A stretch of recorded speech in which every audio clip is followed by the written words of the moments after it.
Hello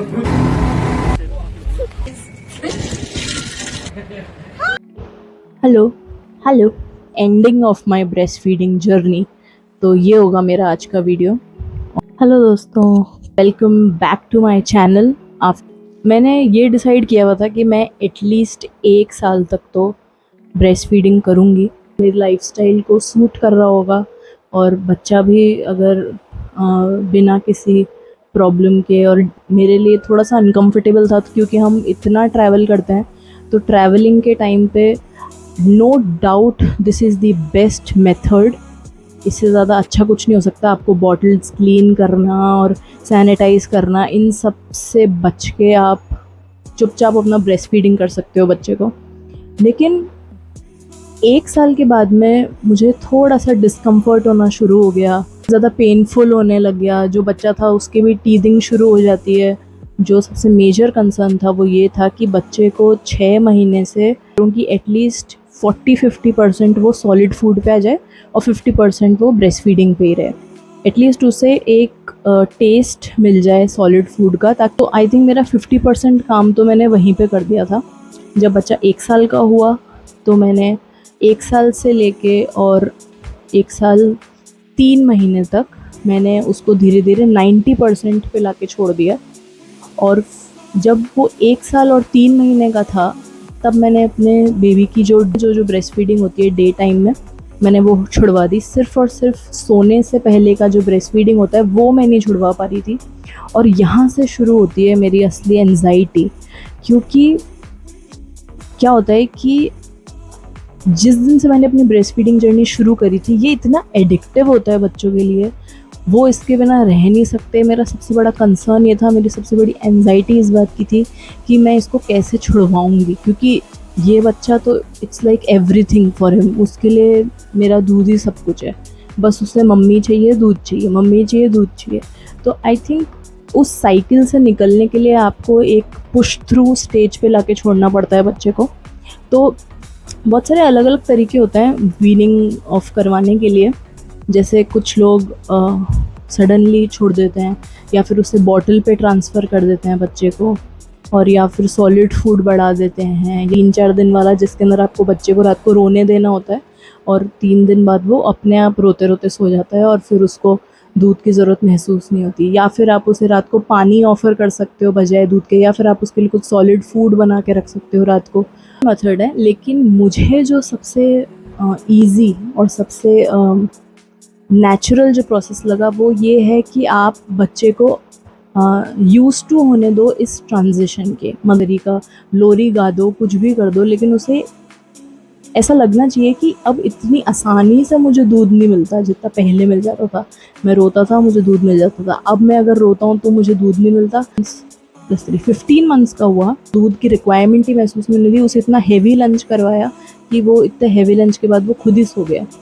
और day time उसने बहुत जल्दी अडेप्ट कर लिया था। नाइट टाइम को लेके उसके लिए भी थोड़ा सा डिफ़िकल्ट था। और मेरा बेबी मार्च 27 को 1.5 साल का हुआ, और 1.5 ईयर्स का होते ही मैंने 27 तारीख से लेके और 31 तारीख तक उसे, जो नाइट टाइम का जो ब्रेस्ट फीडिंग वाला टाइम होता है, उसमें भी मैंने उसे धीरे धीरे दूसरे तरीक़ों से सुलाना शुरू किया। उसे पानी ऑफ़र किया, या रॉकिंग एंड ललबाइज और ये सब करने की कोशिश करी, डिस्ट्रैक्ट करने की कोशिश करी। लेकिन उसे दूध भी पिलाया, लेकिन बहुत बहुत देर बाद में। जब वो थक गया था कि यार अब तो पता नहीं दूध मिलेगा कि नहीं मिलेगा, तब मैंने उसे दूध ऑफ़र किया। मतलब आप बिल्कुल भी बच्चे को मना भी नहीं कर सकते दूध के लिए, और आप उसे इतनी आसानी से भी ऑफ़र नहीं कर सकते। ओ गॉड, ये कितना साइकोलॉजिकल गेम है अपने आप में। और ये फिर आपका कॉल है कि आपको कब उसे पिला देना है, कब उसे नहीं पिलाना है। ये सबकी जर्नी डिफरेंट है। लेकिन मेरे केस में मैंने उसके 1.5 ईयर्स का होते ही ये टफ़ डिसीजन लिया। और मेरे केस में वो मोमेंट आया ही नहीं कि जब वो रोता ही रहा और मैंने उसे दूध ऑफ़र नहीं किया। ऐसा नहीं आया टाइम। एक रात को मैंने उसे दूध नहीं पिलाया और वो रो रहा था, और मुझे ये चीज़ पता थी कि ये इसको एक्चुअली नींद बहुत ज़्यादा आ रही है, ये दूध के लिए कम और ये नींद के लिए ज़्यादा रो रहा है। और मैंने उस अपॉर्चुनिटी का पूरा फ़ायदा उठाया और मैंने उसे बिना दूध के सुला दिया। बस वो एक रात थी जब मैंने उसको दूध नहीं पिलाया।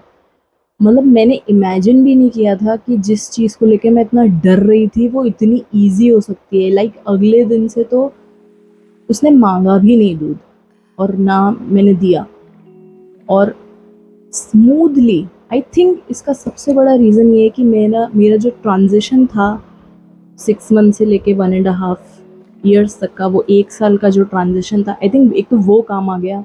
दूसरा बहुत स्लो प्रोसेस था, झटके से मैंने कुछ भी नहीं किया, और मैंने बच्चे की लीड ली। बच्चा क्या चाहता है आपको वो देख के चलना है। आपको हो सकता है किसी और के लिए 18 मंथ्स बहुत कम टाइम हो, उसको लगे कि यार कम से कम 2 साल तक तो करवाना ही चाहिए था बच्चे को।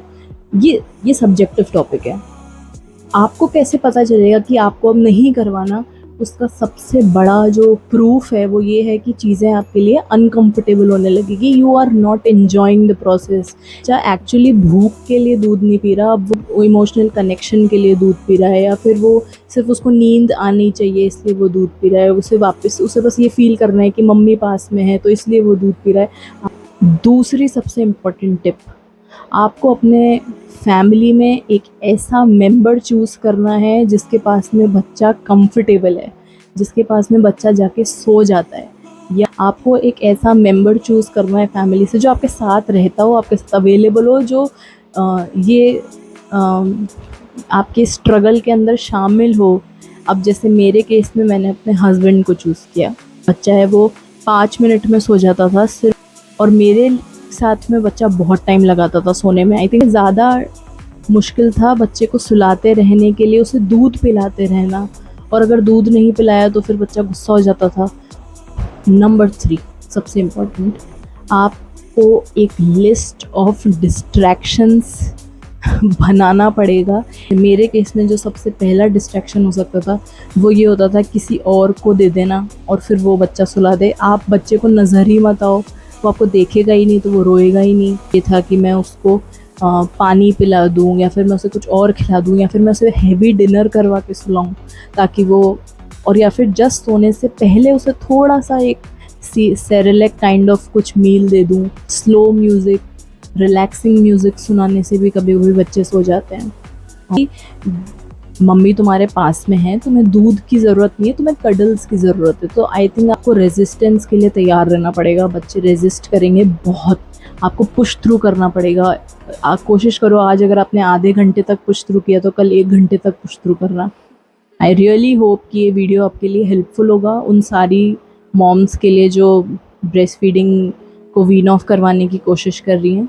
Thank you so much for watching my channel guys, and अब मिलते हैं नेक्स्ट वीडियो में। बाय।